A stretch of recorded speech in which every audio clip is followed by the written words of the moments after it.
As a disclaimer, from here on out in the vanilla character series of reviews, we're essentially in new territory for me.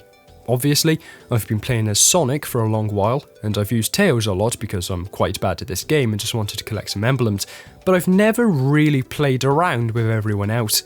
As a second quick side note, we've recently had a flurry of updates, which may or may not include sprite updates for all vanilla characters.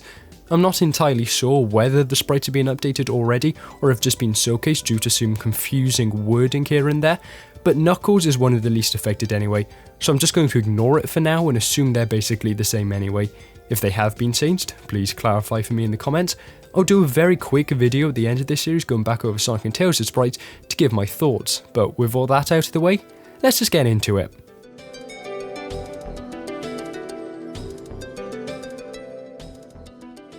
But before we go anywhere near Knuckles' main abilities, let's get the unnecessary stuff out of the way. Knuckles has one grounded ability, the spin dash, press spin to charge, roll down slopes, blah blah blah. I've said practically the same thing in the last two videos about it, and it still hasn't changed here. With how Knuckles plays, it's probably the least important here as has been anywhere so far, as he's very stop-start momentum-wise, so there's really no point in going through this.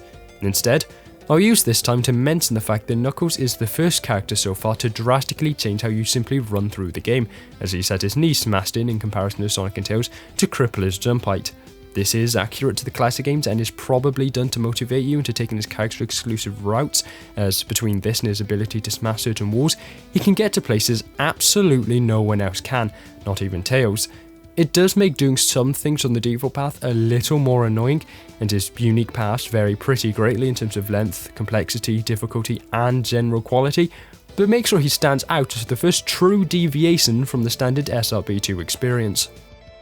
Knuckles' main two abilities are his glide and climb, which come together to give him a very different flavour of vertical traversal to Tails. It's very simple to perform both. Glide is your double jump, and gliding into a wall will automatically make you climb, at which point you can let go of jump and effectively travel any direction on the wall until its angle changes, whether that be a floor, ceiling, ledge or overhang. Glide is unsurprisingly more of a horizontal form of traversal than vertical, being that it can't do all that much without some height already, and that it can't gain any height from any source, but it is so integrally tied to the climb that they effectively work as one single power. I haven't played Knuckles all that much in classic Sonic games, so I might be judging this poorly, but I'd say that this is one of the more powerful incarnations of this ability set, as Knuckles actually falls really slowly while gliding, yet climbs fairly quickly. It means that Knuckles, once he's found a high ledge or just climbed to an arbitrary high point on a wall, can actually travel really far, as there's no limit to the number of climbs you can enter and few walls that don't allow you to grip onto them.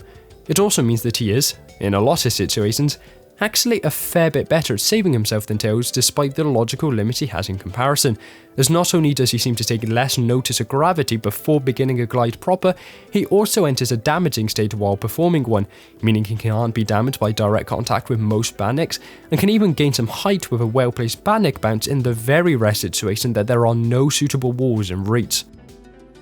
Once in water, Knuckles also has the ability to swim. Sort of.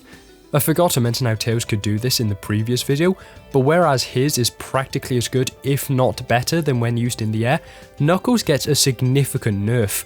I'm not sure exactly what's going on. Certainly they programmed something in, as it has custom animations I haven't seen before, but it appears to function as an even slower version of the glide, in that it takes even longer to fall but also doesn't travel forwards as quickly. I'll be honest, I think the only reason it exists is to make sure you can still climb underwater, which is a far more valuable asset in those situations, but it warrants a mention just so people are aware of it for the sprite section in a moment. Knuckles does unfortunately suffer with a few drawbacks, which come together to be pretty major in total.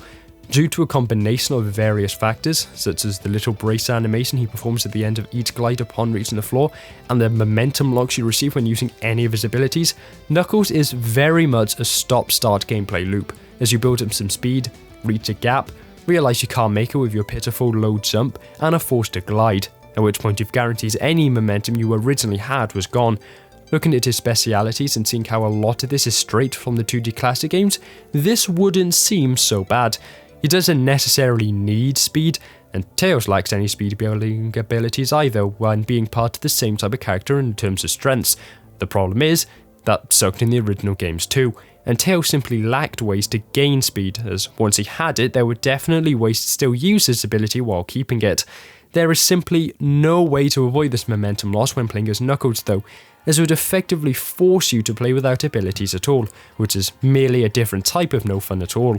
Knuckles also lacks a multi-glide here like he sometimes does, which also makes him fairly unwieldy, as you do end up needing to commit to glides you know probably won't work.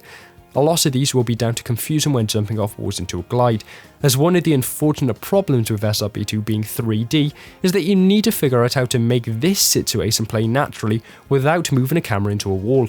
Sonic Team Jr.'s answer? Do you really need to see what you're doing? Inevitably, the camera ends up being in the wrong place, as while I've never had it clip into geometry, it always seems to be too high, or Knuckles will block the entirety of my view, or I'll sort of half-arse the angle change so that you end up having to move it yourself if you want to look in the right direction within a decent time frame. All of this makes Knuckles feel quite a bit clunkier than everyone else in the vanilla roster, and makes him tedious after a little while. And while that sort of ends up working to make him as character accurate as possible, I think some further tweaking would be much appreciated.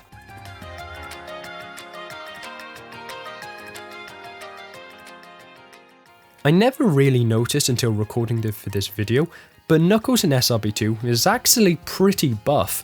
Not necessarily toned, we've sort of seen what that would look like on a Sonic character, terrifying, but he definitely has a different torso shape to everyone else, and with a massive head that only looks bigger when you add in his dreads, he certainly lives up to his heavy brawler archetype.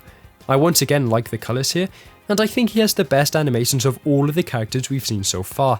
He has pretty good animations as is, but the little subtleties of the dreads moving when they would be dragged by the wind or knocked by his arms help to make him feel more alive than Sonic, without making the characters look stiff in comparison, so unlike Tails. I also like his swimming animation more. Tails' doggy paddle is very cute, but props have to be given for how Knuckles has a proper butterfly technique over the weird rapidly moving balls Tails' hands and feet would become. Overall, just a really good looking character, and while I can't necessarily tell whether or not these are the new sprites due to how minuscule the changes to Knuckles were, I do think the touch-up shading is better than before, so good work.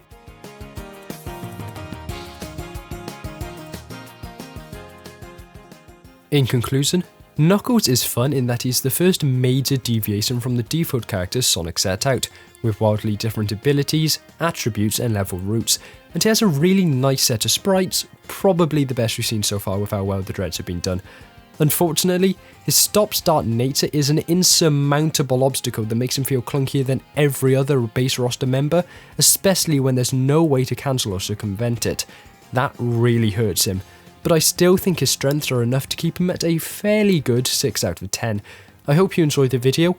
I plan to just mainline all of these vanilla characters to get them out of the way, and ciao.